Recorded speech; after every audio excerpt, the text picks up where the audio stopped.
ఇప్పుడు మీరు ఇందాక కృష్ణుడే అని చెప్పారు.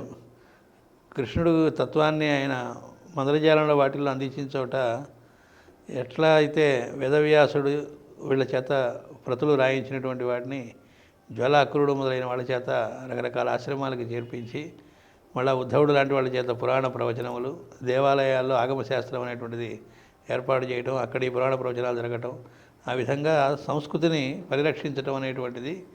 ఇంకో పక్కన విదేశీయుల నుంచి వచ్చినటువంటి తప్పుడు వ్రాతలను దగ్ధమనర్చడం, ఇవన్నీ కూడా ఆయన ఎలా చేశారనేటువంటిది అక్కడ ఇచ్చారు.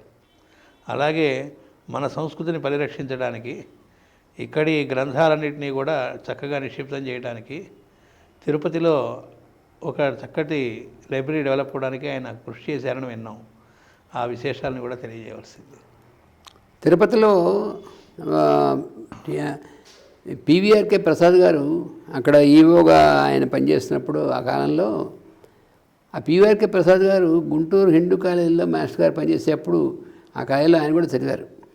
అంటే డైరెక్ట్గా ఈయన స్టూడెంట్ అనేటువంటిది ఏమైనా కాదు, నాకు గుర్తులేదు, కానీ మొత్తానికి ఆ కాలేజీలో చదివారు. అప్పుడు ఈయన మాస్టర్ గారి యొక్క ఇది వాళ్ళంటే మాస్టర్ గారు డైరెక్ట్గా స్టూడెంట్ కాని వాళ్ళు కూడా ఈయన క్లాస్కి వచ్చి వింటూ ఉండడం జరిగేది. కాబట్టి ఆయనకి ఆటోమేటిక్గా మాస్టర్ గారు అంటే చాలా ఇది ఉంది. తర్వాత ఆయన మళ్ళీ ఐఏఎస్ ఆఫీసర్ అయ్యి అంతా అయింది. వచ్చిన తర్వాత కూడా మాస్టర్ గారికి ఆయనతో కాంటాక్ట్ రావడం అంతా ఉండేది.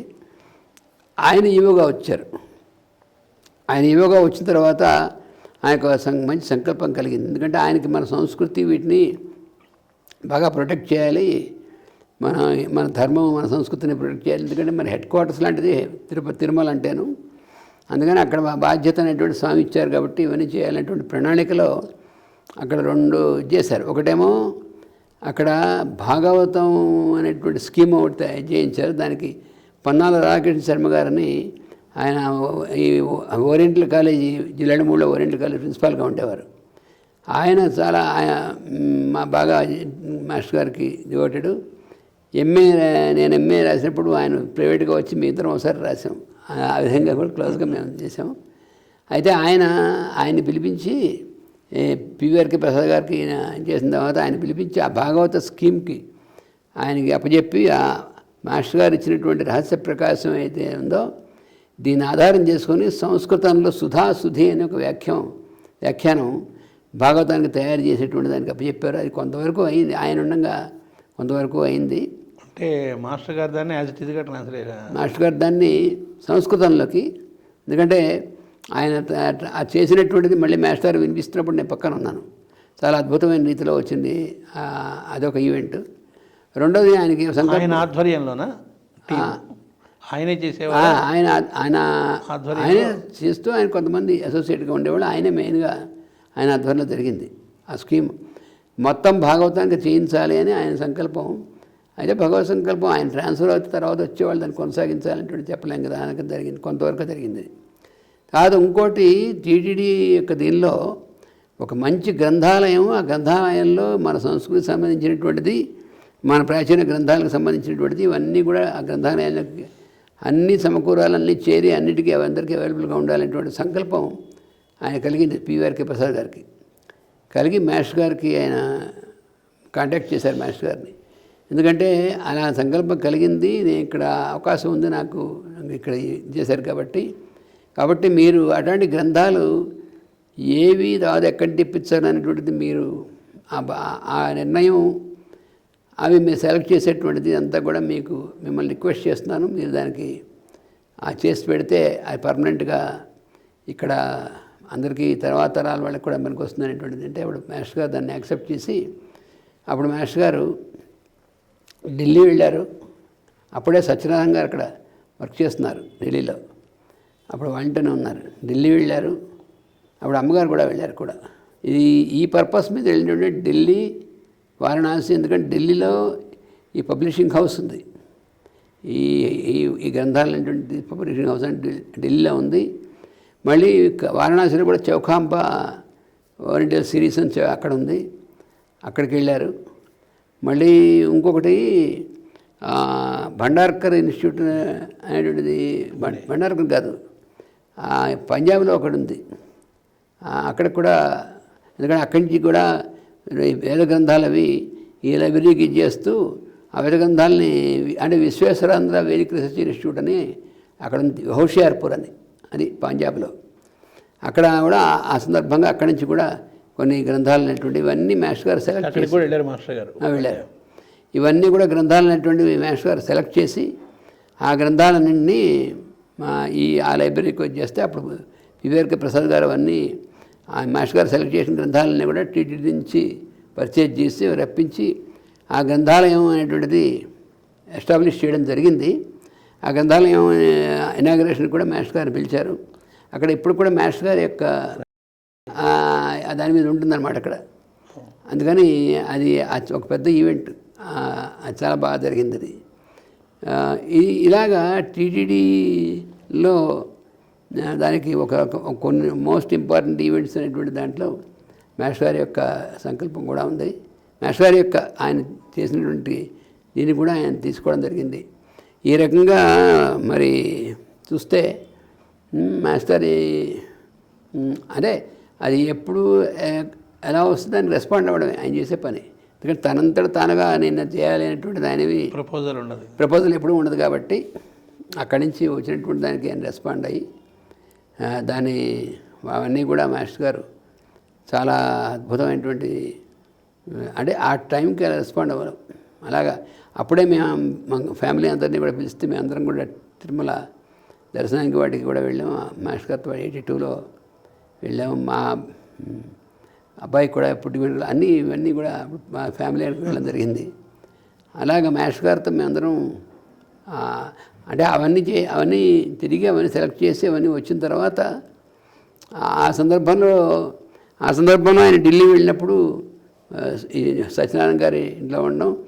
అక్కడ ఒక ఎయిర్ ఫోర్స్ ఆఫీసర్ ఒక ఆయన ఫ్రెండ్, వాళ్ళు ఎప్పటికీ ఉన్నారు.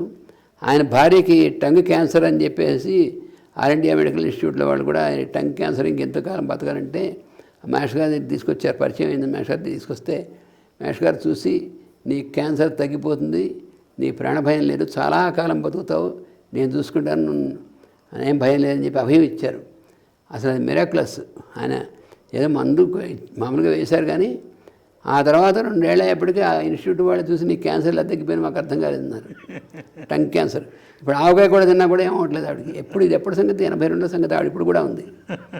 ఆవిడ అంతటి ఇదేనమాట. అని ఎన్ని విశేషాలు ఎన్ని దీంట్లో జరిగినటువంటివని మాస్టర్ గారు ఆ ట్రిప్లో జరిగినటువంటివి ఇవన్నీ చాలా ఒక్కసారి ఏదైనా ఈవెంట్ ఉంటే దానిలో ఎన్నో రకాలైనటువంటివన్నీ ఆయన యొక్క దీంట్లో కలిసి ఉంటాయి. ఇది ఆయన మాస్టర్ గారి యొక్క ఇలాంటివి ఎన్ని ఈవెంట్స్ ఎన్ని విశేషాలు మహాసముద్రంలా ఉంటుంది ఆయనది. అది తర్వాత మాస్టర్ గారు ఇప్పుడు ప్రపంచంలో భారతదేశం ఆధ్యాత్మికంగా గురువు అంటారు. ప్రపంచంలో ఉన్న ఏ స్క్రిప్చర్స్ చూసుకున్నా, లేదా భారతదేశంలో ఉన్న వేద పురాణ ఇతిహాసాలు వేటిల్లో చూసుకున్నా అన్నిటి సారం శ్రీకృష్ణుడు బోధించినటువంటి భగవద్గీతలో అని చెబుతారు. అది బ్రహ్మ విద్య అంటారు, యోగశాస్త్రం అంటారు. అటువంటి భగవద్గీత మీద మనకు ప్రపంచంలో ఇక్కడ ఎన్నో వ్యాఖ్యానాలు వచ్చినాయి, ఎన్నో రకాలు వచ్చినాయి. దానికి మాస్టర్ గారు తెలుగులోను ఇంగ్లీష్లోను ఏమైనా వ్యాఖ్యానాలు ఇచ్చారా? వాటికి ఉన్నటువంటి విశేషం ఏమిటి? వాటి మీద ఆయన క్లాసెస్ ఏమైనా కండక్ట్ చేశారా? ఆ వివరాలను తెలియజేయవలసింది.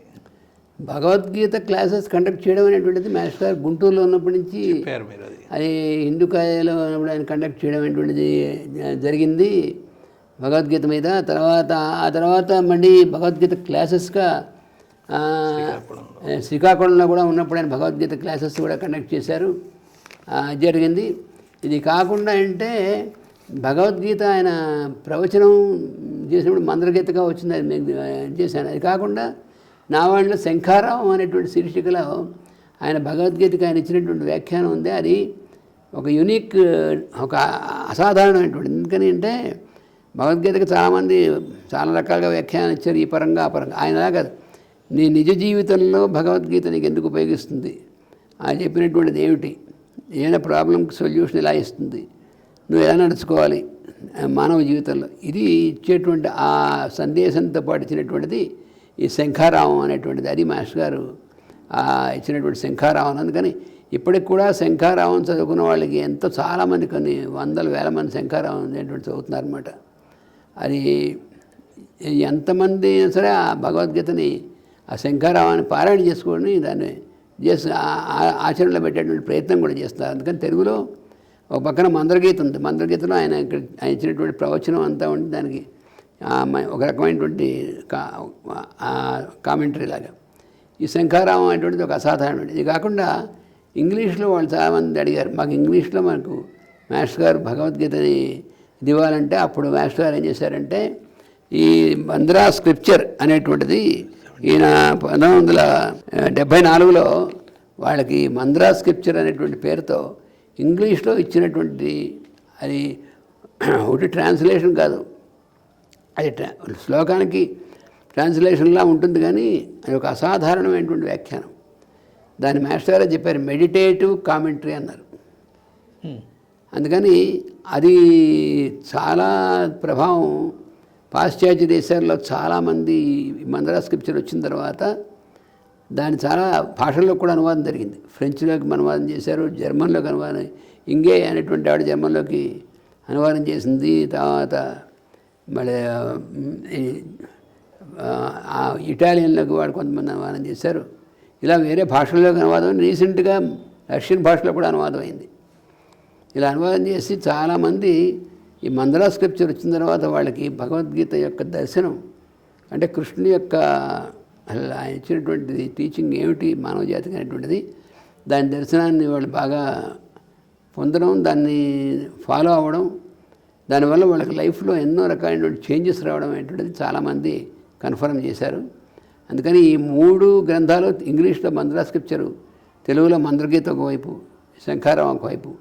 అసలు ఈ భగవద్గీత గురించి అంటే భగవద్గీత గురించి నేను చాలా వ్యాఖ్యానం, పిహెచ్డీ దాని చేసాం, వ్యాఖ్యానం అవన్నీ చేసాం. కానీ ఇది అలా కాదు, ఊరికి వ్యాఖ్యానాలు అంటే చదివేసి పిహెచ్డీ కోసం వీటి కోసం, ఇది అసలు లైఫ్లో మనం మన జీవితంలో మనం ఎలా ఆచరిస్తే ఎలా ఉంటాం అనేటువంటిది డైరెక్ట్గా ఇచ్చినటువంటిది. అది భగవద్గీత గురించి ఇచ్చినటువంటిది.